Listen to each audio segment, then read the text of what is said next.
Hi everyone, thank you very much for stopping by and returning to the Old World. Today we're looking at the Border Princes. Why? Well, we know that when Warhammer Old World drops, the focus, at least initially, is going to be on the events around the Border Princes and the surrounding lands. So what is the Border Princes? Well, the Border Princes is the name of the area at the very edge of human civilization, an area ruled by local warlords who claim small fiefdoms, which they endeavour to hold against their rival robber barons and the dark forces in surrounding lands. Now, we know that a lot of the original Warhammer stuff is inspired by history, and I'm not entirely sure exactly what inspired the Border Princes. If you know the answer to that, let me know in the comments below. My guess would be perhaps it's looking at something like the Martial Lords, looking at the boundary between England and Wales, or maybe even the boundary between England and Scotland, the famous border reivers, where every farm had to be fortified. But I digress. So the Border Princes, they lie to the south of the Black Mountains, where passes are controlled by the Dwarven Holds. And it also lies to the north of Blood River. This is seen as the boundary to the dread Badlands, a land really that's home to countless greenskin tribes.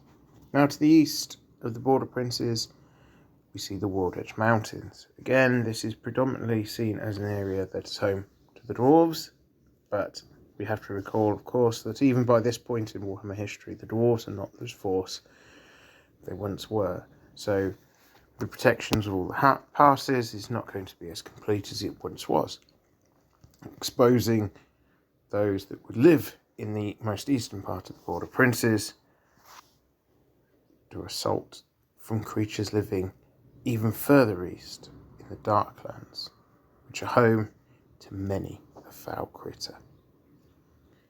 So the Border Princes itself is not home to great towns and castles, such as those that would be found in the other kingdoms of men, the Empire, Bretonnia, Tilia.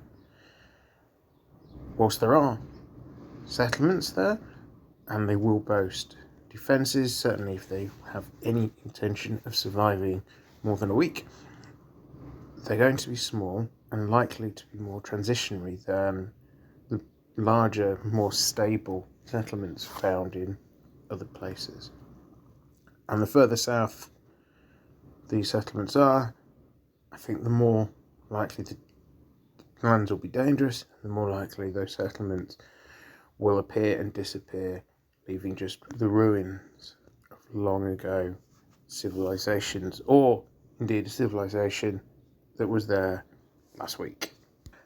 But it's not all doom and gloom. With all this being said, the Border Princes are a land of opportunity. A landless second son or a disgraced lord can seek to reinvent themselves here, and with the force of, say, a few hundred well-armed men, they can carve a domain of their own from the existing political boundaries, whether that means stretching the boundaries of the Border Princes, seeking to claim lands in, for example, the Badlands from the Greenskins, or perhaps just taking the lands of a rival lord in the Border Princes. All of this, I think, makes it really easy to drive a narrative event, and that does seem to be, from what Games Workshop has said so far, to be one of the clear intentions. Now, the Border Princes aren't populated by hugely famous names, and to borrow the phrasing from Total War Warhammer, this isn't an area where you're going to find local legendary lords, where their story's already told. So this means the scope for adventures and storytelling is pretty much limitless, really, and very much in the hands of the player, and to an extent the hands of the direction of travel Games Workshop want to take Warhammer in. This isn't to say as though that narrative is the only way to play the game, or the only way that this could be interpreted. The Border Princes is also going to be a really good location, I think, for a backdrop for more competitive play. Because let's face it, this is a region where literally anybody will fight anybody, and to the victor the spoils, whether it's orcs and goblins coming up from the south, whether it's the various border princes, some of which will be of an imperial bent, some of which are Bretonian bent, etc., fighting each other.